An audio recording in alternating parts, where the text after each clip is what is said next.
Hello, friends. Welcome to Not Enough Spoons for Mondays. I'm Brittany. And I'm Neva. And we are here to just chat with you on your Monday morning. Neva, I have my coffee. I don't know if you have a coffee this week or not, but I found this mug in the back corner of my mug cabinet. And I literally went, oh, I need to use this on Not Enough Spoons. Like I must. And it says, I can't adult today. And I literally went, this is Not Enough Spoons. This is the mug for Not Enough Spoons. I forgot that I owned this, truly. One day we'll have actual Not Enough Spoons. We will. I just have my classic, my beautiful Stars Hollow mug. So it just has it says like Gilmore Girls like on the inside lip, and then on the outside it just has like icons from the show. So it's got like Luke's Diner, Chilton, Miss Patty's School of Ballet, A Piece of Pizza, a burger, Alice Pancake World, Paulenka. Oh, I love Paulenka. You know. Kim's Antiques. What is that? Oh, some little Chinese containers because we have to have Chinese. Independence Inn, no cell phones. The umbrella and the gazebo, and then a nice mug of coffee. Because listen, if you don't know what any of those things mean, it just means you've never watched Gilmore Girls. This is so funny because when we did the trivia night a couple weeks ago, Paulenka, Leandra brought up the actual singer Paulenka for one of the questions. Who was watching? Yeah. And then like so many people didn't know who Paulenka was. And I was like, clearly you all don't watch Gilmore Girls, because if you watch Gilmore Girls, you know who Paulenka is. Not because of the singer, but obviously it's, but because of the show. And here's the thing. If you're anything like me, you heard Paulenka in the show when you went and Googled it. 100%. You Googled who Paulenka was so that you can understand who this dog was named after. Right. Because you have to know. I surely did. But that's how I know the guy that played Gil in Gilmore Girls. Gil. The band the drummer guy.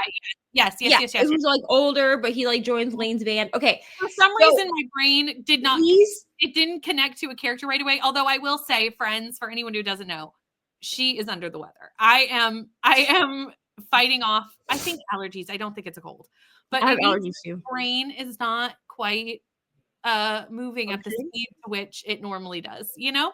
It's fair. But so he was on the actor. That actor is not just an actor. Like he's actually like in an American rock band. He's in a band, isn't he? Yes. Alice in Chains, maybe, I think. Could be. I don't remember. But he's in something because he was on last season of Worst Cooks in America.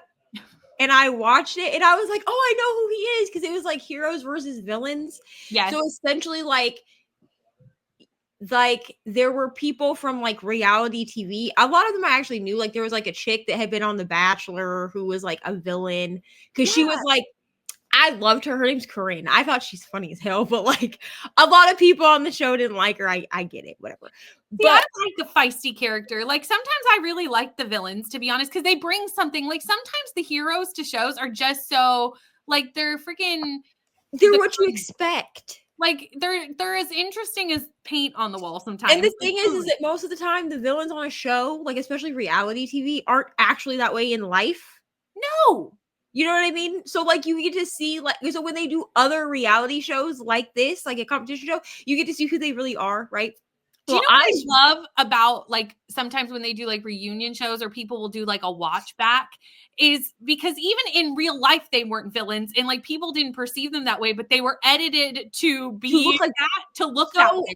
So like when you do like a watch back with the cast like that's like 6 different instances spliced together to make it look like it all happened at once. Yes. And like it totally changed the vibe of the instant. Well, this is like, I know someone who was on Survivor Nicaragua. Oh, I remember you told me this. And she was a villain on that season. And I know her in real life. She lived in my town because she went to the college that my mom worked at. Mm-hmm. I was in like a student at that college. They do student productions if you're a theater major or a theater minor. I was in her student production. I used to hang out with her all the time. She did my makeup, no, my hair. She did my hair for prom. She's such an awesome person. So like when I found out she was on the show, I watched it and I was like I was like, I know this is a reality show, but like if I didn't know her in real life, I would have been like, wow. Wow, you what are a witch. Yeah. Like I would have thought she was the worst, because like in her season, everyone will know who it is when I say this. She tripped this chick named Jill who had a prosthetic leg. Yeah. She tripped her to like get to the idol or whatever, or shoved her or something. But she basically got her out of the way so she could get this idol. And from then on, she was a villain of the show. Which is easy for them to edit it to look that way based off those experiences. Do you know what I mean? Like they see that and they're like, oh, edit. She admits that she did do whatever it was that she did. She said it wasn't like as hard as it looks on the camera, but she did. She was like, we're on a competition show. Like it's rough and tough. Like this is what you do. Like, and because she says too, like, you know how they have like the confessional camera? Yes. She said in the confessional, she's like, you knew what you signed up for when you came on this show. Which, like, here's the thing. That chick, I'm pretty sure her name was Jill. Okay. My friend's name honestly is Nayanka. Like everyone will know who this is. Like once they like, if you've seen it, you know who she is. Yeah. Nayanka told the camera, like, yeah, like I wanted that idol, like I got her out of the way. Like it is what it is. Like whatever. And she's like, she'd had worse spills in like the what are they called? The challenges. So she was like, you knew like when you came on here, like what you were getting into, like just and I mean, I think this part might have been edited a little bit, but there was also like a quote that went around for a while where she was like, just because you're missing a leg doesn't mean you get special treatment or something. And I just don't feel like that would have been a thing that she would have actually said. The thing is, even the things they say in confessionals, like I'm watching a lot of like the Dance Moms. Like, have you been watching Dance Moms Behind the Bar? It's like a Beyond the Bar. Yes, I love that. I love it. Podcast where they like are watching it back. And they're talking about the kids because, like, sometimes, especially in the early seasons, Maddie will say something, and she's like 5 years old, might I add. Right. And the things she's saying, you can even tell, like, you're like, how did a 5-year-old just say that in like not prompted? And that's the thing is, like, even in those confessionals, people are told what to say sometimes, or are very much led to say certain things that, you know, they wouldn't necessarily have said otherwise.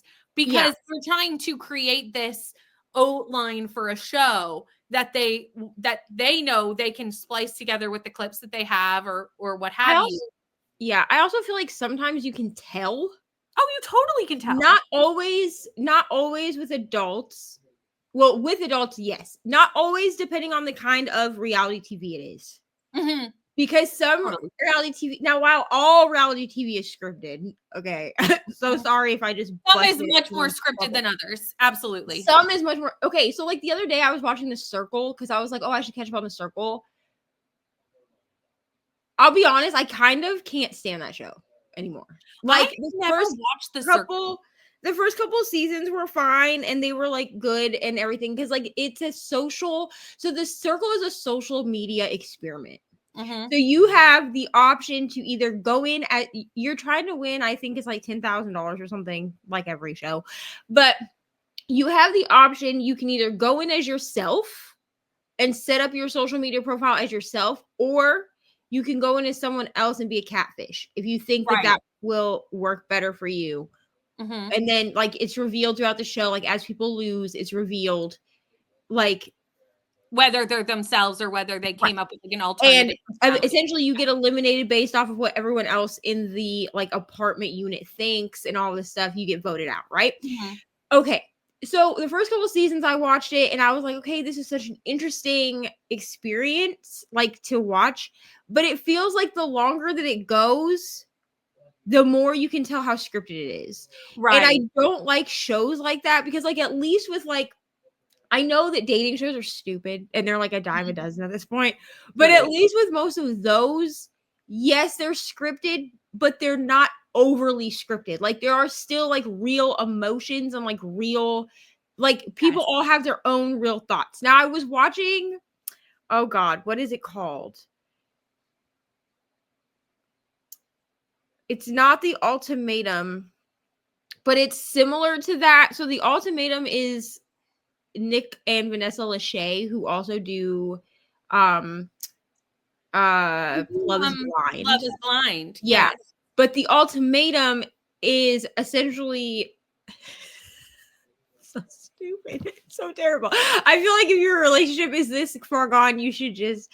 I think if you have to give like just from the, I don't know what this show is, but just from the name of the show, obviously you're giving an ultimatum to either like get married or. Yes.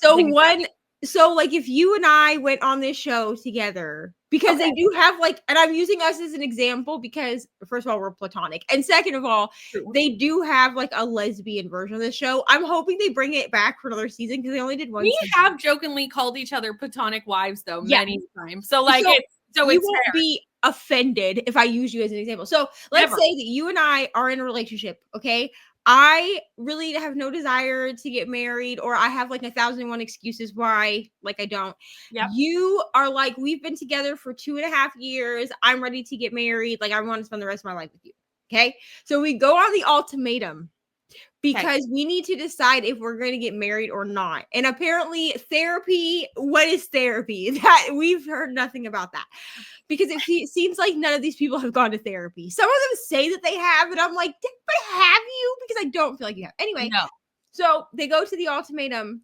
You go, you break up with each other. Okay.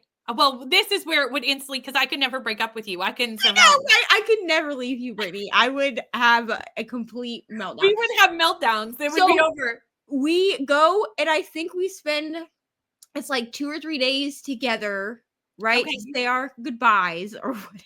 Okay. Because it's us. We're not the only ones. It's us and like a 4 other couples or whatever. 5 other couples. So we all break up. Okay. All the couples break up and we have to date someone outside of our couple. So we do like, it's like a speed dating thing for, I think, like a couple of days. And then we have to decide who we want to do a trial marriage with, like a fake marriage. So we do a trial marriage for, I think it's for a week. This happens over like 4 weeks or 3 or 4 weeks, right? Of course, because it's a show, right? Yeah. So for 1 week, we do a trial marriage with our other person. So let's say that Kelsey and Rainey were also, hopefully they're not a thing. Can I interrupt? That like we should do this, not with marriages, but like somehow make this bookish and like team up all of our friends and do something like this, like in a bracket style. Oh my God. Let's think about this behind the scenes. We need behind the scenes. So like, the more I'm thinking about it, and the more you keep using booktubers as examples. I'm just trying to think of people that won't be like, ew, I can't believe you used us as an example. Rainey and Kelsey won't mind. Let's say Rainey and Kelsey were also a couple and they went on the show too. Okay. Yeah. So let's say that I feel like Rainey would be the one to give the ultimatum. I don't know why that feels right to me, but let's say Rainey also gave the ultimatum. Okay. Yeah. And Kelsey was like, ew, marriage, disgusting. Okay. So they also were on the show. They broke up. So me and Kelsey partnered up, right? Because we're like, oh yeah, like we were given the ultimatum. How rude of them to do that. And you and Rainey are like ready to settle down. This is it. Whatever. Okay. So we all do our trial marriages for a week. Yeah. Then that last week, we all get back into our original couples for a trial marriage with our original people. So you and I are back together. Kelsey and Rainey are back together, and we're trying to figure it out. And then at the end of that week, we have to decide if we're going to leave with the person that we met on the show, leave with the person we came with, or just like leave single. Right. I just feel like I love it, but it's like so messy. That's so messy. It's just messy because we're supposed to believe that most of these people do not have sex with each other. I don't believe you. That, but also it's just messy from concept because if you're at the point where like you are actually like issuing these ultimatums to go on, and to the point that like we're going to go on a reality TV show and air out our dirty laundry to all the world, you are Right. at a place already that you should not be getting married. Like you should have gone to therapy first. And I mean, some of these couples do come back and say, okay, I've realized. Sometimes it's a self-reflection thing. You can tell the people that are like there to really self-reflect, and Yes. they use the trial marriage as almost like a sounding board, right? Mhm. And those are the couples that usually they get back with their original partners, and they're like, okay, I've seen my error, I'm so sorry. But everyone always catches feelings for the other person, even if it's not a lot. Like there was a guy on last season who he was very stoic. Like I don't remember what his name was. His girlfriend's name when he went on there was Mariah, and I only remember that because I know Mariah in real life, and it was tripping me out every single time. But I don't. That's so true. When I'm reading a book that has which is, we're gonna just talk about this really quickly, but it came to mind, is I'm reading a book where like she breaks up with her fiance at the start of the book, and the fiance is my ex's name. Yeah. And she keeps like going on about and I'm like, this is too like it's too reminiscent, you know? Well, the only book I can think of where it bothered me until it didn't bother me anymore was Pucking Wild. Because the male character, now I read this book way before, like, I mean, we were friends, but way before we were dating. Yeah. But Pucking Wild is Ryan and Tess. Right. And I was like, and it tripped me out at first, but then I was able to kind of compartmentalize that because Ryan in Pucking Wild is younger than Tess. He's like 22, I think. And she's 34. So I was like, okay, whatever. But there have definitely been books with like other exes where they've been used. That I've had where it's like the age is too close, or like the way that they act in the book is too close. And I'm like, I hate everything about this. Also, children's names. Thank you for bringing this up because I was actually just thinking this, but go ahead. Yes, go. There was a book that had an Ari character. Was it? I think it might have been Happy Place. I think it was an Emily Henry. Because I remember Jean, I think, asked me in a message, she said, does it bother you that there is a character named Ari in this book? It was either Happy Place or it was the other one, the one that I actually liked. Funny Story. Might have been Funny Story. And it didn't bother me because Ari was a secondary character in that book. It was like a friend of the main female character. They weren't the love interest. You know what I'm saying? However, I did read the Mountain Daddy book that I read that was like, I don't know. It was like an all smut, no plot book, right? And it was about a chick who like went, she was like a plus size woman, and her parents were like, you'll never be able to hike the Appalachians. But that was like her dream, was to hike the Appalachians. And she meets the guy. I don't remember what the book was called. I could look it up. I gave it like 3 stars, I think, because it was just like a fun time. You know what I mean? And I was going to continue that series. I think they were called like it's called like the Mountain Daddies series or something like that. And I was going to continue the series, except that I had a feeling that the next love interest that we got, his name was Hunter, which is my oldest son's name. Yeah. And I was like, if this is the next love, because he was like the best friend of the guy in the first book. And I was like, I'm not gonna be able to do it. And I decided not to move on with the series because the second book had the main male love interest. His name was Hunter. And yes, he was like a 45-year-old, like daddy dom character. But I was like, this is gross. I'm so sorry. I can't do it. And even if it's like one of my my siblings' names, I can't usually do it. Now, luckily, all of my siblings have really the only 3 that have like semi-regular names are Brayden, Madison, and Jacob. Yeah. And Madison and Jacob, it's a toss-up. Sometimes I can do it if I don't think about it too hard, and sometimes I can't. But just because Jacob and Madison are such common names They are. that it's hard to like not read books with their names in them. Braden doesn't bother me because my brother's name is actually spelled differently. It's a unique spelling, so it doesn't bother me. The rest of us all have weird names, so like I'm not going to read a book that has the name Gwydion in it. Not often, I would think. You know what I'm saying? So like if I get one book that has a love interest name, that I might just be fine. You know what I'm saying? Yeah. And then like my sister Anna, their name is technically they have 2 first names. I'm not going to say the whole thing on the internet because it's unique, but so unless it was the whole name, Anna is a common name. I'm not going to like not read a book because of that. Yeah. And that's not like her actual name. So like right. Because she has like a full name. And Phoenix, which is my other sister, I don't find that book a lot or that name a lot in books. I do find it occasionally in a fantasy. Really? But even then, it's very rare. And a lot of times it's not actually a name. It's in reference to the bird.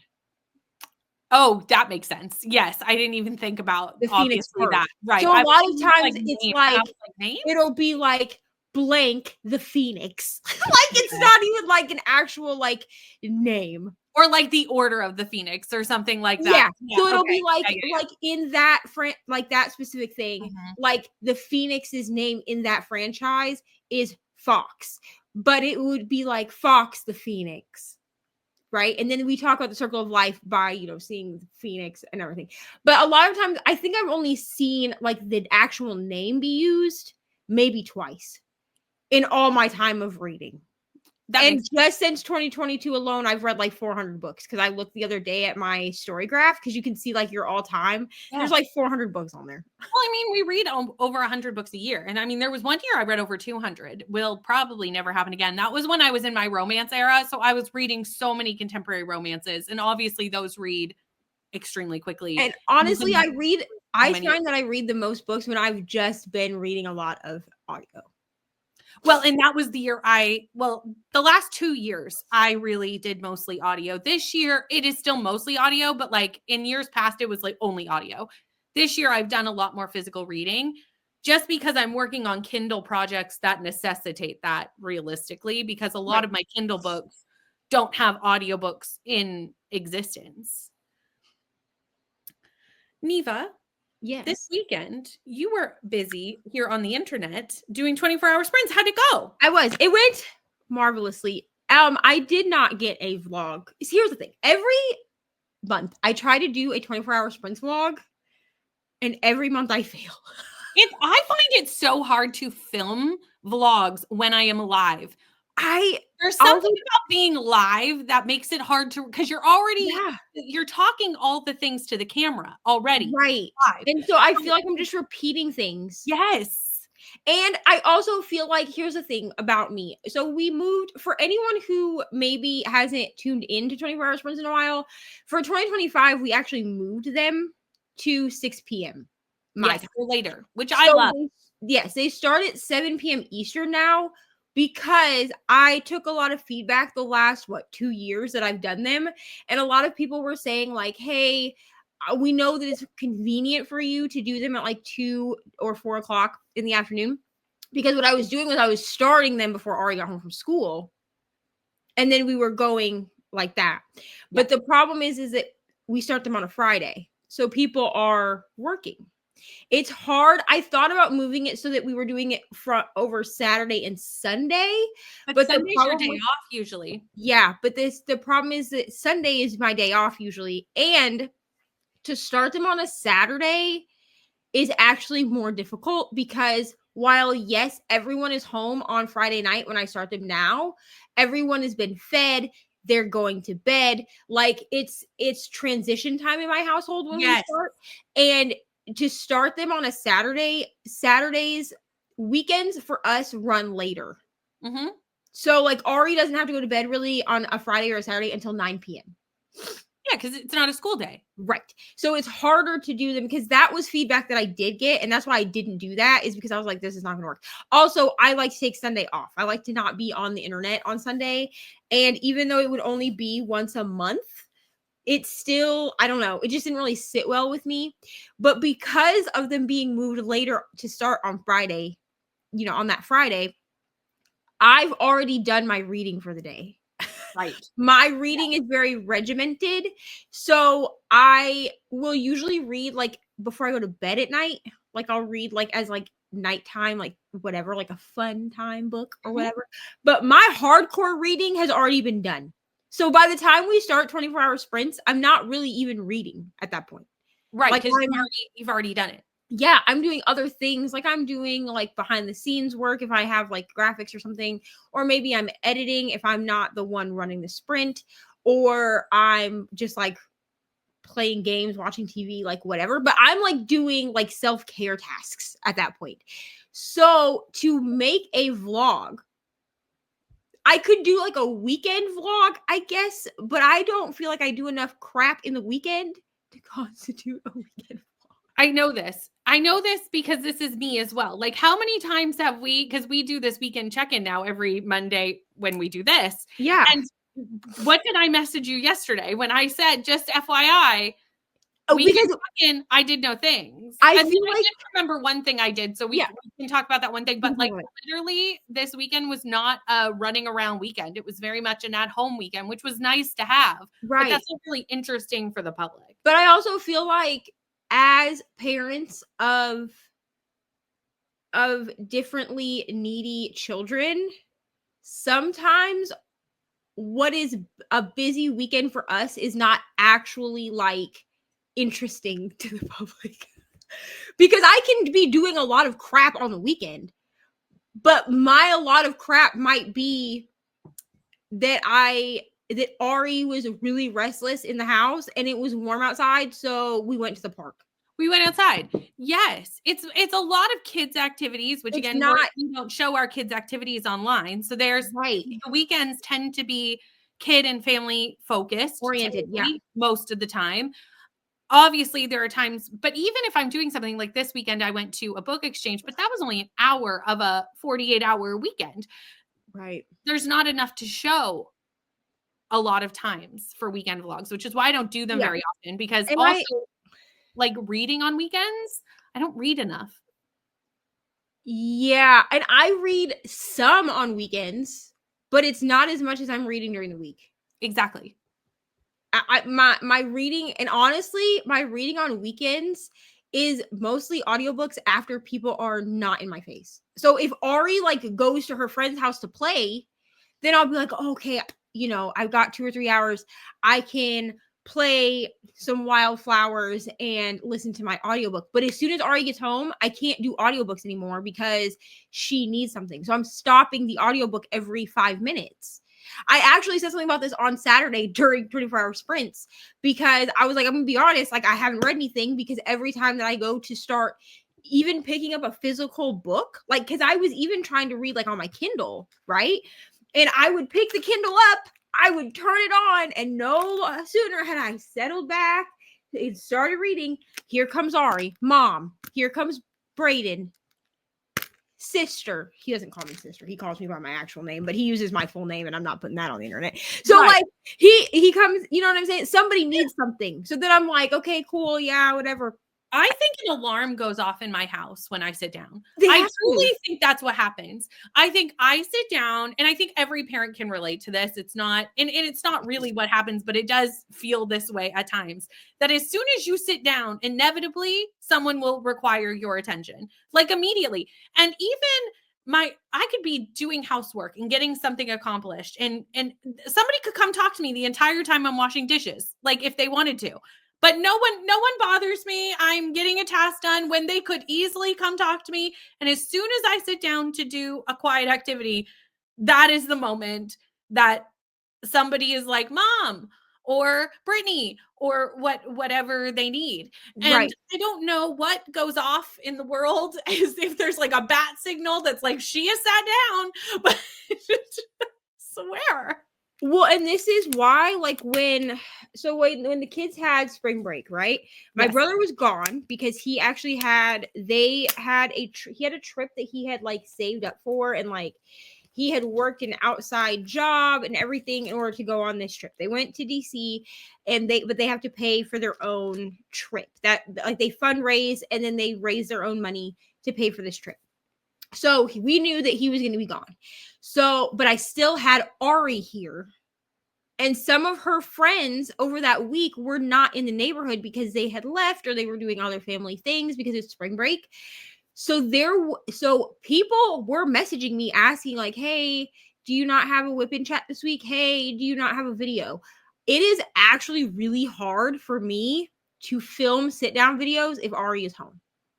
Because while she tries to be quiet, even sitting up here now, our room is right at the bottom of the stairs. So if she's watching a show, if she's singing to herself, anything like that, you can hear it on the camera. Like I've said, like if you watch any of the spring break footage that I have, which I think I had a video that went up and I said, "So sorry that you can hear the kids downstairs roughhousing," because my brother had come home and the two of them, they are not brother and sister. Okay, but he's 16 and she's 7, and they act like brother and sister. And I basically in the same house and have the same dynamics. Yeah. And I will ask him, like, "Are you brother and sister, or is she your niece?" And he'll be like, "Well, you're basically my mom."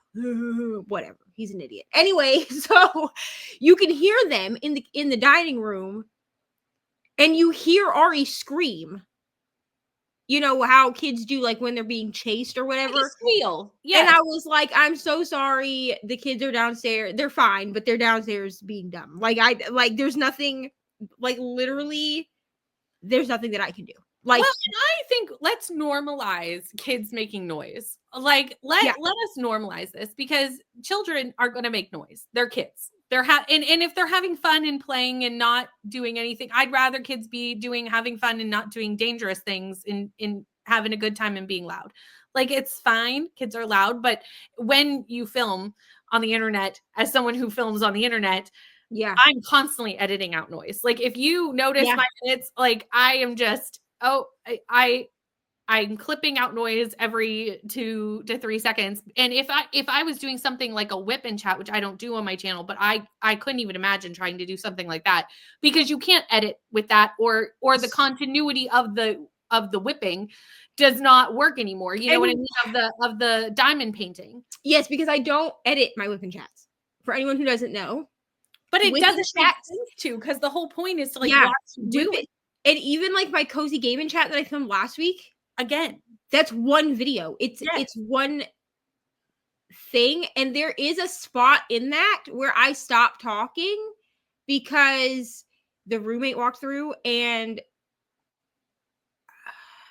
we're not gonna talk about that. But she walked through, and it was annoying. And I was like, "I'm so sorry somebody walked through." And it's because you can't edit those. Like, it doesn't work to edit them.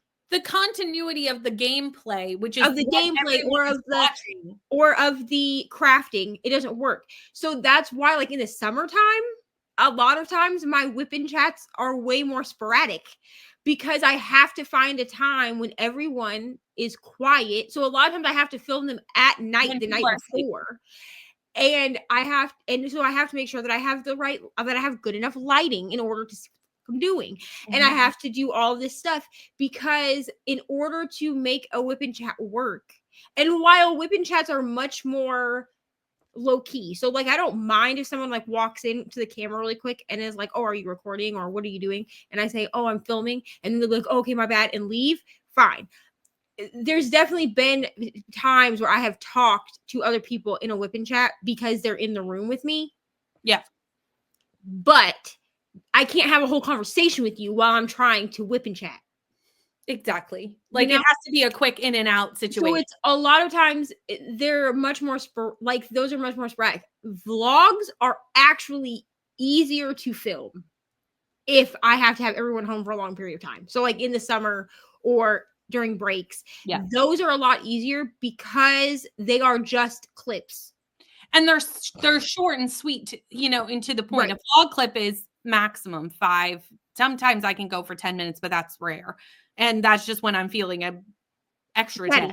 Yeah. And you can tell when I have people at the house, like when I have kids here and I'm trying to film a vlog clip, You're because less chatty.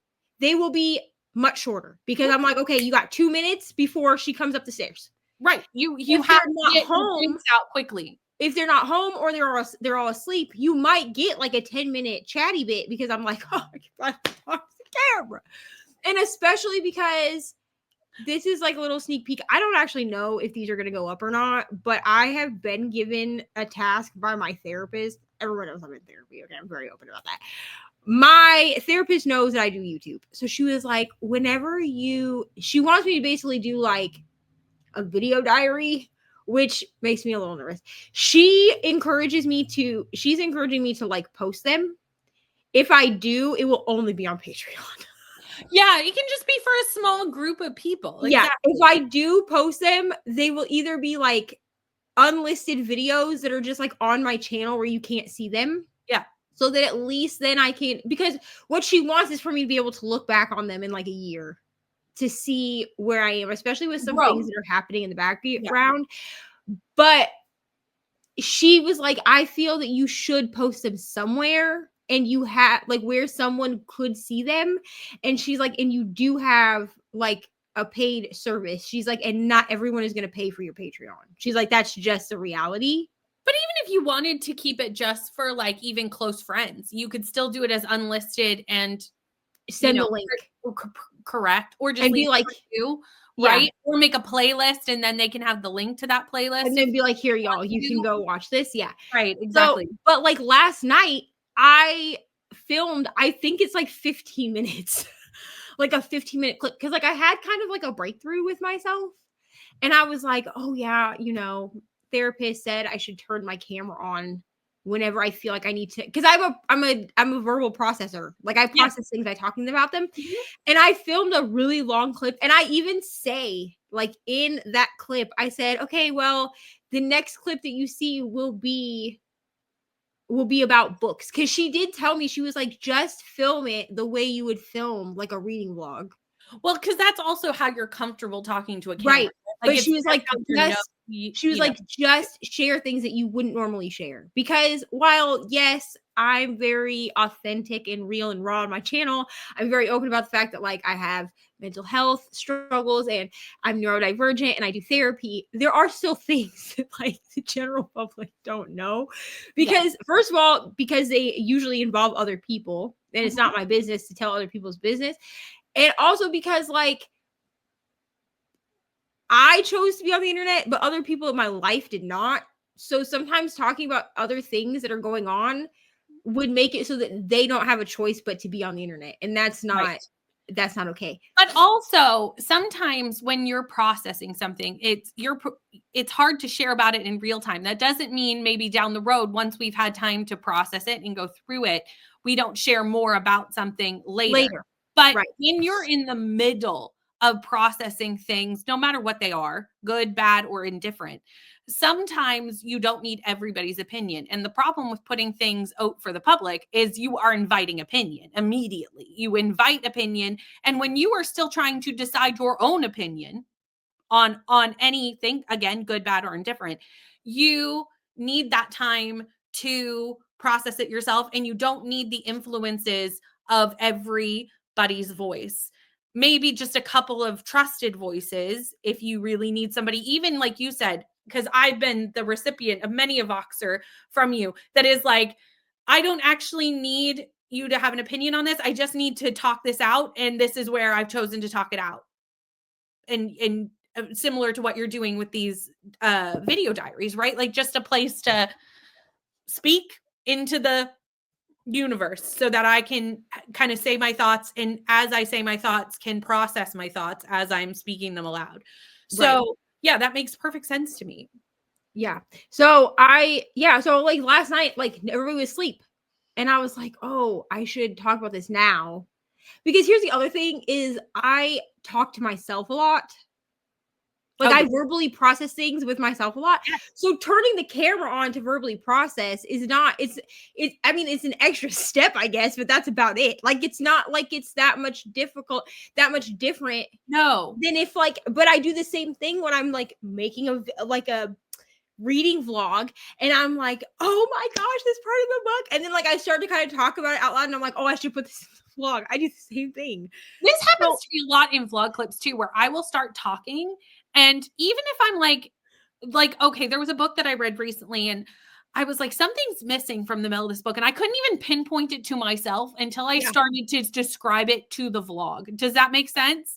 And then Yeah. as I'm talking it through with the vlog, I'm like, oh, this is what I'm trying to say. Like, as I'm discussing it with the camera, I get to my point that I didn't even know I was trying to make. Right. Yeah. Well, and I think I said something about that. Actually, I'm doing a vlog this week that it is going up on the main channel. I was talking about how I need to start breaking my books down. You know how like we break our books down for buddy reads? Yes. So I think I need to start doing that just for myself. Yeah, just so that you have like Because goals of like what to read in a certain period of time. Because it's been absolutely overwhelming the amount of books that I've had on my currently reading. Yeah. Which we can talk about that because we haven't in a while. So that's a good segue. But it's been completely overwhelming how many books I've had on my currently reading at one time. Because I'm not actively reading all of the books on my currently reading. I'm reading like 2 or maybe 3 books. And that's if I have like 2 ebooks. Usually what I've been having is like a buddy read, right? Mhm. A TBR / project book, because now I'm actually putting all my project books on my TBR wheel Yeah. because of how I have my Kindles set up. And then I have like an audiobook, right? Because I don't do a lot of like actually holding of a book and physically reading out of a physical book. My physical reading is on my Kindle. It's Yeah, just you're easier. an ebook reader for sure. Yeah. It's just easier, and also it's better for my migraines actually, because I found that while some people are like, oh, I can never read on a screen, the Paperwhite, it's e-ink, okay? It's basically paper if you don't have paper, you know? And the thing with it is I can adjust everything. I can adjust the margins, I can adjust the font, the size, whether it's dark mode or light mode. Like I can make it work for how my head is feeling at that time. I can't do that with a physical book. No, it just is what And it is. every physical book has a different font size, different margins. I don't know why we don't have like a publisher standard. I just don't understand.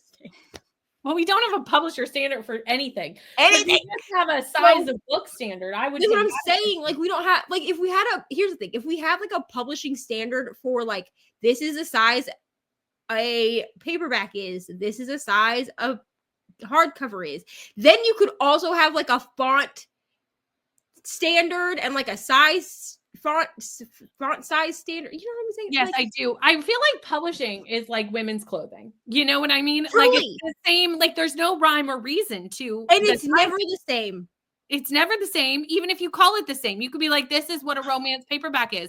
And I'm like, but I have 13 different sizes of romance paperbacks. And I tried to line them up so they look pretty. I can't even tell people what size jeans I wear. Like my stepmom will be like, hey, what size jeans do you wear? And I said, well, I don't know. Which store are you going to? It depends on the brand. It depends on what type of like fabric is being used, because like if it's mostly denim, then one thing. If it's mostly like spandex and other added little tidbits of things, right, then it's a whole different conversation. Well, and here's the thing. So at Walmart, if I buy jeans at Walmart, I'm like a size 6. Mm-hmm. If I buy jeans at Target, I'm a size 1.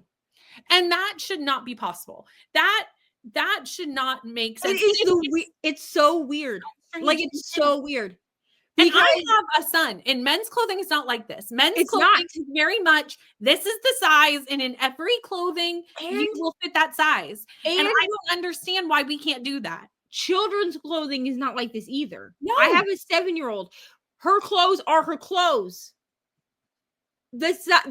now her clothes don't always match up to her age. She does wear like her pants. I have to buy slightly large because she has long legs, but like her dresses, okay, she wears a size 7-8 dress. That's what she wears. Yep. I don't understand at what point it all goes to shit in a handbasket for for women. Like, I don't know what happens, because it's very infuriating, because it does make us more like, and we're trying to get away from numbers and sizes and putting any sort of value in those, because we have to because of this problem, but also just for like good mental health and good body positivity. But it's hard when, especially from our generation, where body positivity was not something we grew up with. Let's be really honest. We were very much judged, and it was in TV, media, it was everywhere, and it still is. I'm not saying that it's gone. Don't get me wrong. But I feel like society has come a long way with body positivity, thankfully. Still more work needs to be done. But women's sizes need to be fixed to help that problem as well, because the fashion industry for women specifically is just, it makes no sense. And I'll also say that like I know that people talk about like pretty privilege or whatever, right? That like the more attractive you are, like the more you can get, whatever, like that.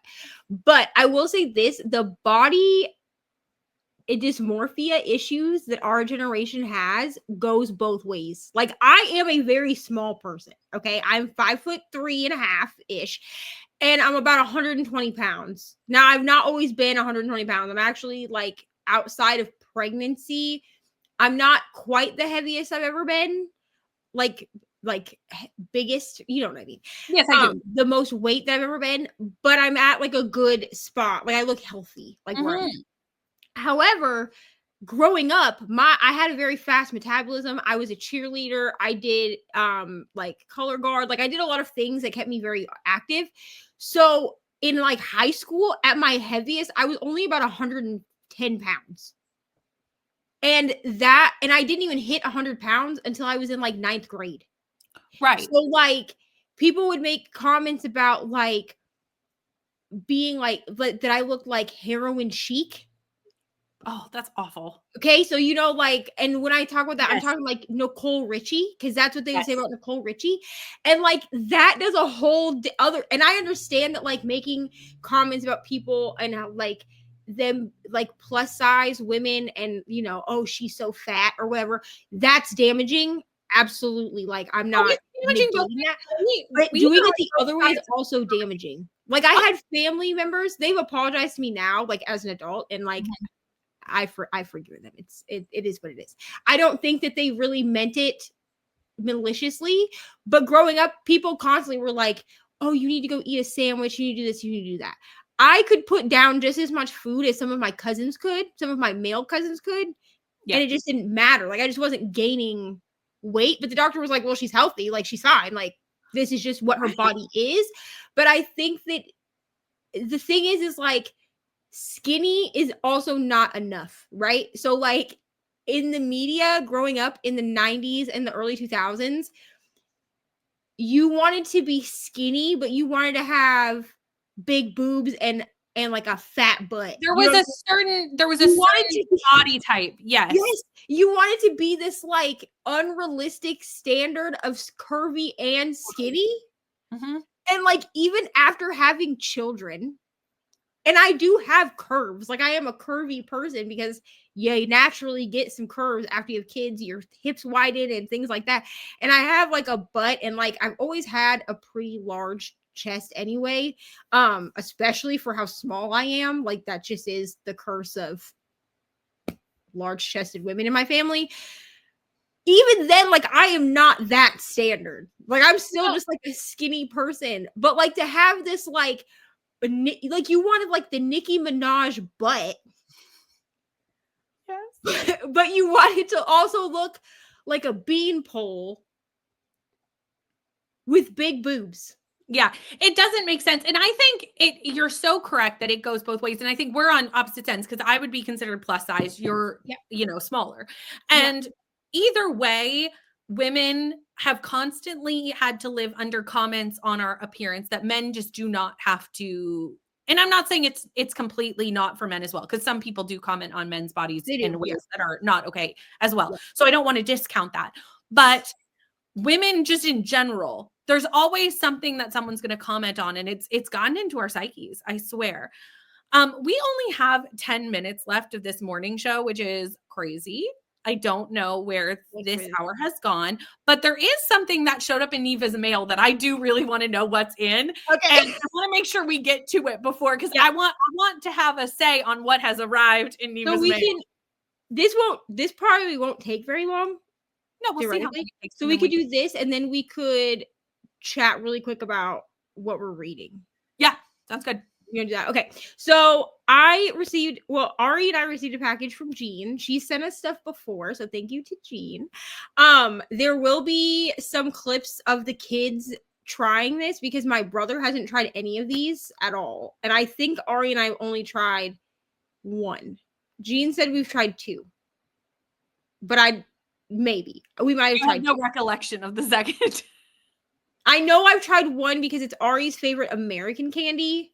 Gotcha. And so I wanted to try, like, Canada. Listen, y'all don't be putting all the weird crap in your candy. Your candy tastes way cleaner. I don't know if that's like a thing with candy. It is a thing. You know what I mean? Okay. So she sent us three boxes of candy. She also sent us something else, but I'm not going to share what that is, because it's like. Yeah, that's fair. I just want to know what candy she sent you. So she sent Smarties, which I know these are real Smarties. Yeah. So when I think Smarties, I think like the chalky American candy. Which for Canadians we call Rockets. Those we do have those. They're called Rockets. Okay, they're not called Smarties. To me, Smarties are more like an M&M, but they're different. I mean, I'm sure they're different. They're thinner, and like the chocolate is. There's less chocolate. Like they're not as big. They're thinner than an M&M, and the candy coating is different. Like it's like a silky candy coating versus like I'm trying to it is different. But what you think of a Smartie is a Rocket here. I might save this box because it says no artificial colors, but it's spelled with a U. That is how we spell color. That's true. And here's the thing. America just bastardizes everybody's language. So we don't spell it. We just drop the U out. This is actually a problem when I'm doing like hashtags or putting like a title somewhere. I always have to decide if I want to go with the way that I spell something, or if it's going to be more searchable if I put it the American way. Like if I'm doing a TikTok, I'll often do like hashtag book humor. Well, you guys drop the U. Right. In humor. You do HUMOR. We spell we drop the U in everything. We drop it in humor, in neighbor, in color. Yeah. Yeah. We're like, what's this U? We don't need it. I will also say y'all have way less ingredients. Well, there's a lot of things that are in American food that we're not even allowed to put in our food. Yeah, because American is trying to kill us. Anyway, so we got Smarties. So I'm so excited to try these because we haven't tried these. She meant to send these last time and she forgot. So I can't wait to try those. Smarties are great. And when I was a kid, I used to sit and like suck the color off the Smartie before I'd eat it so that it would get like soft. Does that make sense? That's what Ari's gonna do. Yeah, you should tell her to do that. I don't do that as an adult, but as a child, that was my go-to with a Smartie. And then we got Kit Kats. So we do have Kit Kats in America, but y'all's Kit Kats taste better. This is my son's favorite candy. Like if he wants a chocolate bar, it's a Kit Kat. Yeah, Ari's favorite candy is also Kit Kats. And I do know that she likes the Canadian Kit Kats better because I bought her a Kit Kat bar here, obviously, because I can't buy Canadian Kit Kat. And she was like, Mom, this Kit Kat tastes funny. And I was like, that's because the last one you had was from Canada. That's why. And then this is the one that I think maybe I did try this and I just don't remember because when Jean was packing everything up, she was like, I'm pretty sure you liked this candy. And I was like, oh, I forgot that I tried that. I don't actually have a recollection of trying this. I know it's one that I wanted to try because of the name. And that is Coffee Crisp. Oh, Coffee Crisp is so good. Yes. Yes. A Coffee Crisp with a cup of coffee. Please, like do them as friends. Okay. I'll do They're them as so friends. good. I want to wait to open these until the kids get home. Otherwise, I would try one like right now. I don't know if Ari will like Coffee Crisp because I think Ari that Brayden like might coffee. them. Yes, So, I do. but I do plan on. I will give my brother one. Yeah. And then for the next like couple of weeks, I'll just have a coffee crisp with my coffee on the morning show. Oh, I'll have one too. We can have Coffee Crisp and coffee together. We'll do it next week. I love that. Okay. So thank you to Jean for the candy because I love it. Honestly, if more friends want to send a candy to my house, depending on who you are, I will either give you like Jean, I gave her my address because like I don't. We've known Jean for a long time. But I am going to be opening a P.O. box, I think, for people that would like to send other things outside of Amazon. Because I know a lot of people are going away from Amazon. I'm trying to find another wish list option, but it's hard to find one that's like international. It is hard. But I think I'm going to open a P.O. box because then if you want to just send me things directly, you can. I'll just go like once a week to check the P.O. box because literally the post office is around the corner from my house. So like it's not like I'd have to go very far to get my stuff out of a P.O. box. But I just don't want to give the entire internet my No. That's not safe. Yeah, no.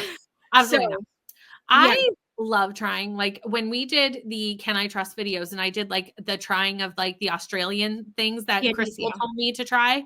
I was like, this is so fun. It's fun to try things from other places because obviously it's very different. Like I tried that milk malt. Anyway, it was some sort of the thing that you can make chocolate milk.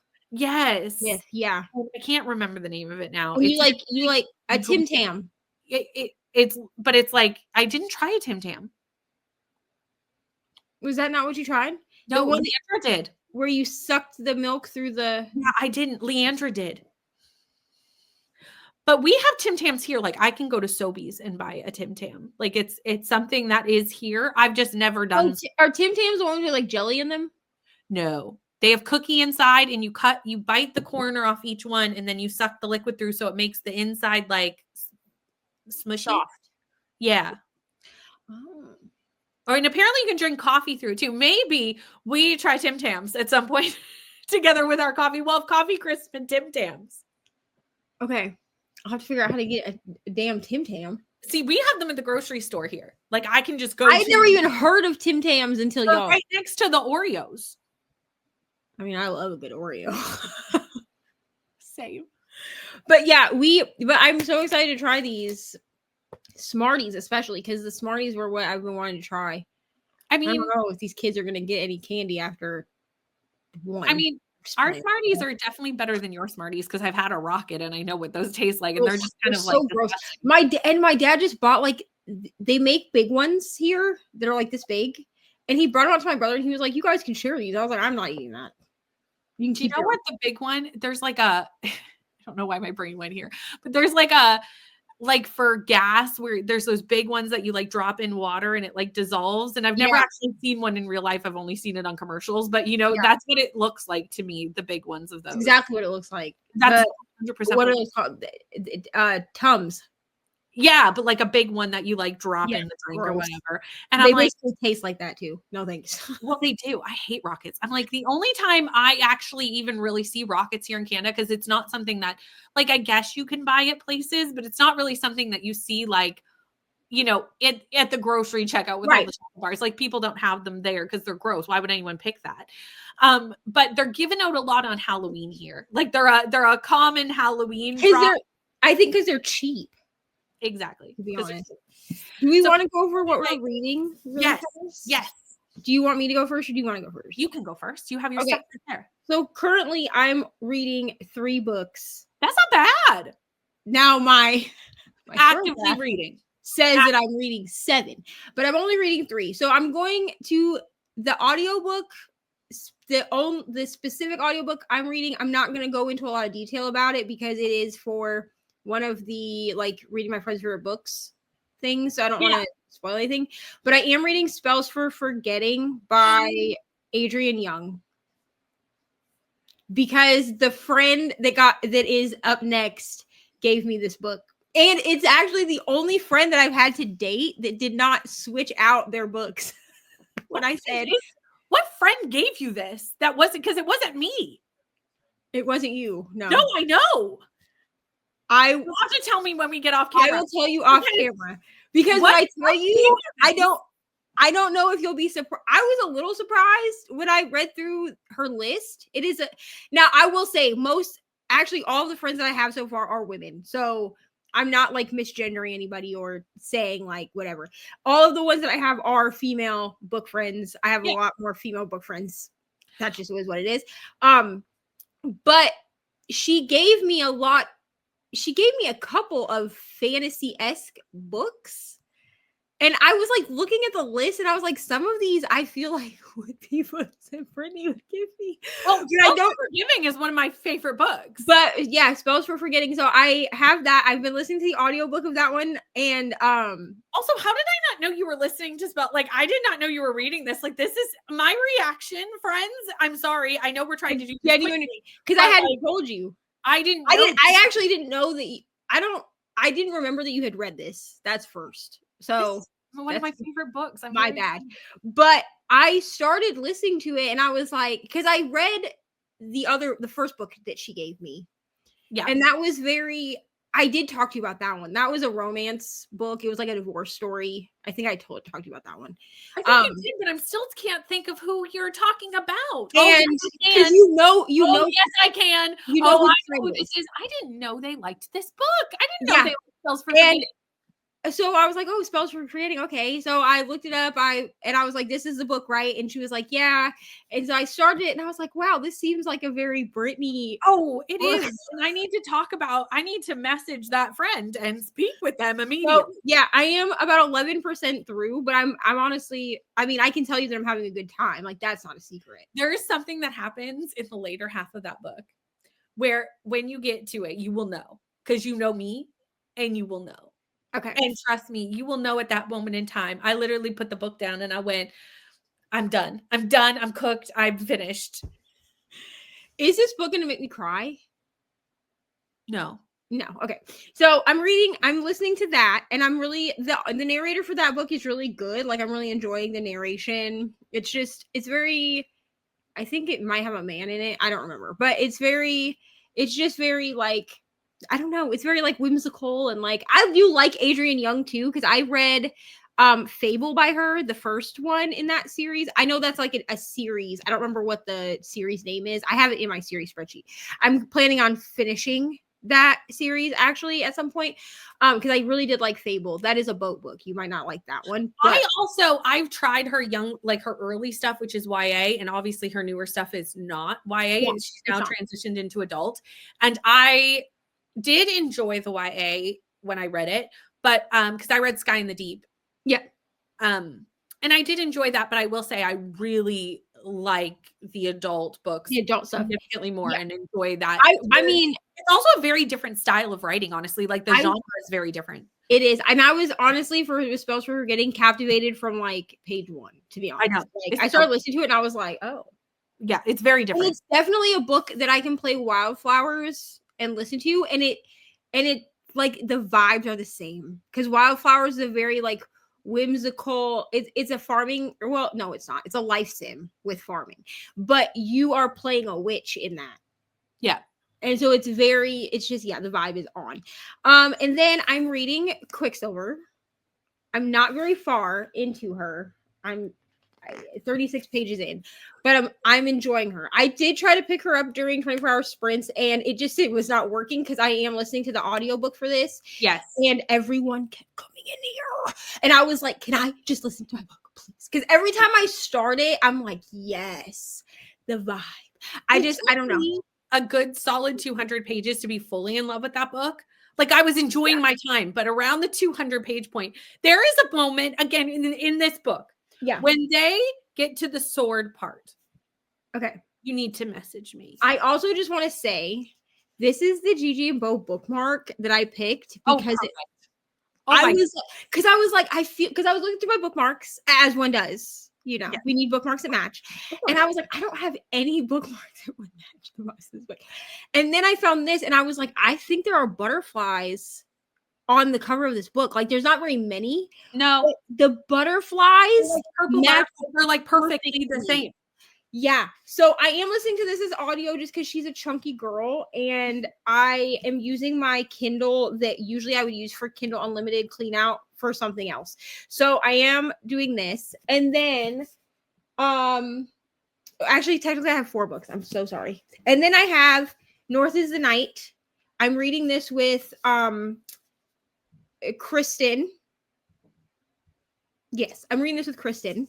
So this is the newest Emily Rath book, but it is like folklore-y, but read it as a fantasy. Is literally what she says in the beginning. So we started this yesterday. We are on part 2, and I broke it down with bookmarks because why did I never think to do that before? I always do it with tabs, and then I'm just That's like, a brilliant idea. That's my a brilliant tabs. idea. And then yesterday or the other day when I had to break it down yesterday for us to start yesterday. And I was like, why are you not using the 1200 bookmarks you have? What a good way to use your bookmarks. And then like, I don't know why I never thought of this before, but so far I'm really enjoying this one. I think the main character is LGBTQ coded, like lesbian coded, which is fun. And then I have finally started Out of the Woods. I am in a spot where I can read a dead mom book that's about a mom that's a good mom. I can't read any dead mom books about bad moms. No, but you guys get a little sneak peek about what this is for. This is the first book in a new series. You know about it. This is an arc that I had, and I've decided to do a clean out series on my channel that is arcs, and it's being called Read It and Review It. And so it's the same thing as like KU Clean Out, but with arcs. And this was the first one that got picked. I have to say, other than the Emily Rath book, because I have not read that one, you are really just reading Brittany's favorite books. I mean, at this point, maybe I'll just do a vlog that's like, accidentally I read all of Brittany's favorite books. I told her on the morning show, and here was her reaction. Maybe a Patreon video. Ooh, that could be a Patreon exclusive. You could do that. Reading Brittany's favorite books for all of April. Accidentally. I'm only reading 2 books. So proud. Look at us, like finally cutting down. Because here's the thing. Technically two of the 3 or 2 of the 4 for me are audio. One is complete audio. The other, I guess I could immersion read it, but the other 2 are Kindle books. We're killing it, friends. One of them, I have almost none left. I have 30 minutes left on the audiobook for this. And I tried to get it done before I got down here, and that was not the life's goal. And to be honest, I think this is inaccurate, the amount, because I haven't moved my bookmark to where the audiobook is. Like, I think I'm further even than this bookmark. So it's further in the physical book, yeah. Correct, because I didn't update, because I was trying to frantically listen, and right. Anyway. So that is Little Secrets by Jennifer Hillier. I'm trying to tackle Timmy's TBR. Oh, I need to read. I still haven't read a Jennifer Hillier book. Jar of Hearts. Read Jar of Hearts.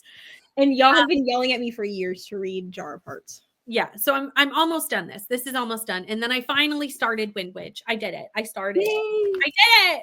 I started the book.